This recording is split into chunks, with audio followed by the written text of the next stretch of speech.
Chapitre 21. L'Éternel dit à Moïse: parle aux sacrificateurs, fils d'Aaron, et tu leur diras: un sacrificateur ne se rendra point impur parmi son peuple pour un mort, excepté pour ses plus proches parents, pour sa mère, pour son père, pour son fils, pour son frère, et aussi pour sa sœur encore vierge, qui le touche de près lorsqu'elle n'est pas mariée. Chef parmi son peuple, il ne se rendra point impur en se profanant. Les sacrificateurs ne se feront point de plaies chauves sur la tête, ils ne raseront point les coins de leur barbe, et ils ne feront point d'incision dans leur chair.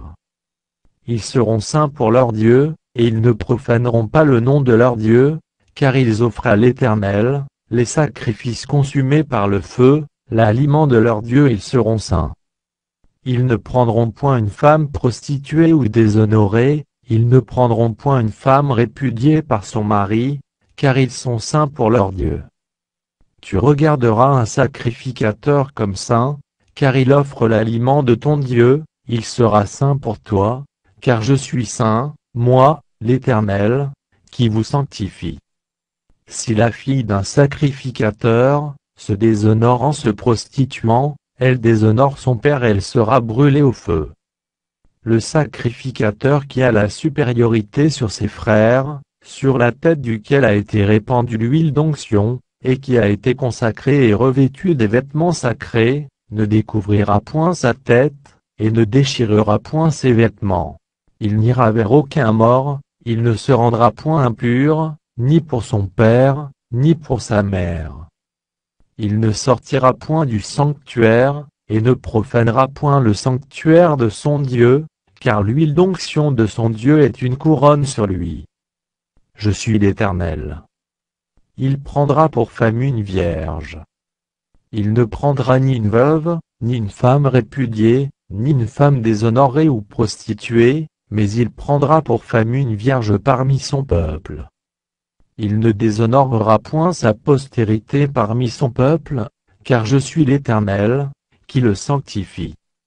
L'Éternel parla à Moïse, et dit: parle à Aaron, et dis: tout homme de ta race et parmi tes descendants, qui aura un défaut corporel, ne s'approchera point pour offrir l'aliment de son Dieu. Tout homme qui aura un défaut corporel, ne pourra s'approcher un homme aveugle, boiteux, ayant le nez camus ou un membre allongé. Un homme ayant une fracture au pied ou à la main. Un homme bossu ou grêle, ayant une tache à l'œil, la gale, une dartre, ou les testicules écrasés. Tout homme de la race du sacrificateur Aaron, qui aura un défaut corporel, ne s'approchera point pour offrir à l'Éternel les sacrifices consumés par le feu. Il a un défaut corporel, il ne s'approchera point pour offrir l'aliment de son Dieu. Il pourra manger l'aliment de son Dieu, des choses très saintes et des choses saintes. Mais il n'ira point vers le voile, et il ne s'approchera point de l'autel, car il a un défaut corporel. Il ne profanera point mes sanctuaires, car je suis l'Éternel, qui les sanctifie. C'est ainsi que parla Moïse à Aaron et à ses fils, et à tous les enfants d'Israël.